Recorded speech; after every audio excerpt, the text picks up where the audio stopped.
By Johannesburg, they might have it. So when I went to Johannesburg, I go to the Bible house in Johannesburg. And I go and search for this Indonesian Bible. And I got it. And I'm looking in the shelves, some other books. I see a New Testament, Greek and English. Like we have the Quran, Arabic and English, Greek and English, the New Testament. I took that big volume out and I'm starting to go through that. And the supervisor of the Bible house is watching me. You know, with this funny headgear and this beard. He says, what this guy is doing with all these expensive volumes, because this was an expensive volume which I took down, Greek, English of the New Testament. So he comes up to me, he says, good morning. I said, good morning. He said, what makes you interested in these books? I said, no, I do comparative religion, and I have come across something here in this Greek English of the New Testament that can be of use to me. He found me an interesting character. He said, would you like to have a cup of tea with me? I said, no, I don't mind at all. So he took me into his office. I said, now, you know, we believe in Jesus. And this was something astonishing to this supervisor. And all the supervisors in South Africa of the Bible houses are retired reverends. This was a Reverend Dunkers. He's amazed. I says, you know, we believe in Jesus and in his miraculous birth. And so saying, I started repeating these verses from the Quran. That we believe. And when I read it, he said, no, this is the same like my book.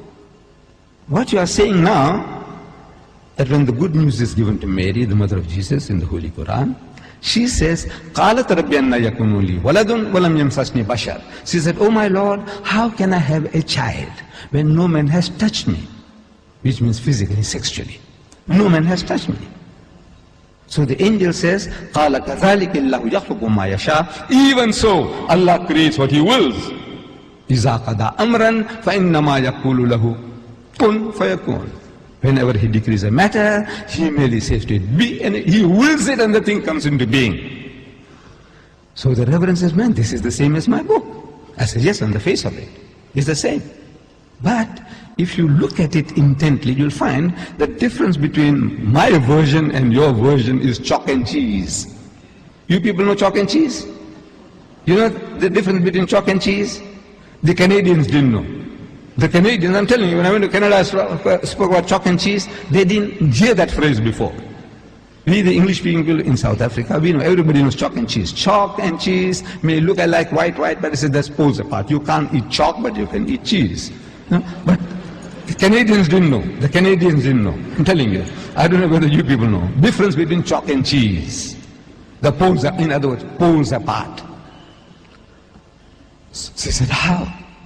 I said, you know, in the Holy Bible, in the Gospel of St. Luke, we are told when this good news was given to Mary, the mother of Jesus, about the birth of the Holy Son, she says, how can this thing be when I know not a man? In the biblical language, no means sex. No to know means knowing sexually. Not she doesn't know a man. She knows her uncle, her fathers, her neighbors. Surely she knows other men. But no. No in the biblical language means sex. You know, in the Quran it says, no man has touched me. Again, it means not touched me, means had sex. Both the Quran and the Bible are saying the same thing. The replies to them are revealing. In the Holy Bible, the answer to Mary's protest was that the Holy Ghost will come upon thee. I'm reading the Bible to you. Luke. The Holy Ghost will come upon thee, and the power of the Most High will overshadow thee. Now that gives you a mental picture. The Holy Ghost is a person. That's what the Christians say. The Father is a person, the Son is a person, and the Holy Ghost is a person, but they're not three persons, but one person. I don't know whether you heard that expression before. But He's a person. This Holy Ghost will come on Mary. How? See, it gives you in your mind. It makes you think how? Like a man and a woman, like a bull and the cow. How? The Almighty will overshadow her. How? No, it gives you a mental picture. So I'm suggesting that it gives you a mental picture. You know, how the Holy Ghost will come on her. We know it's a miracle. We agree it's a miracle. But the language that you're using, The language is down-to-earth language. The Quran says, وَإِذَا قَضَى أَمْرًا فَإِنَّمَا يَقُولُ لَهُ كُن فَيَكُونُ. For God to create Jesus without a human father, he says, kun, he says, be, and it is. For him, it's just to will it, and he comes into being.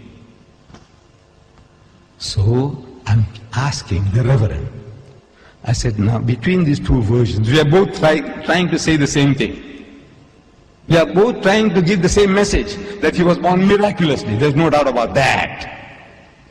But I said, which version would you prefer to give to your daughter? The Quranic version or the biblical version? We are both trying to say the same thing. He said, he bowed his head down in shame, and he said he would prefer to give the Quranic version. This is Reverend Dunkers, the head of the Bible Society in Johannesburg.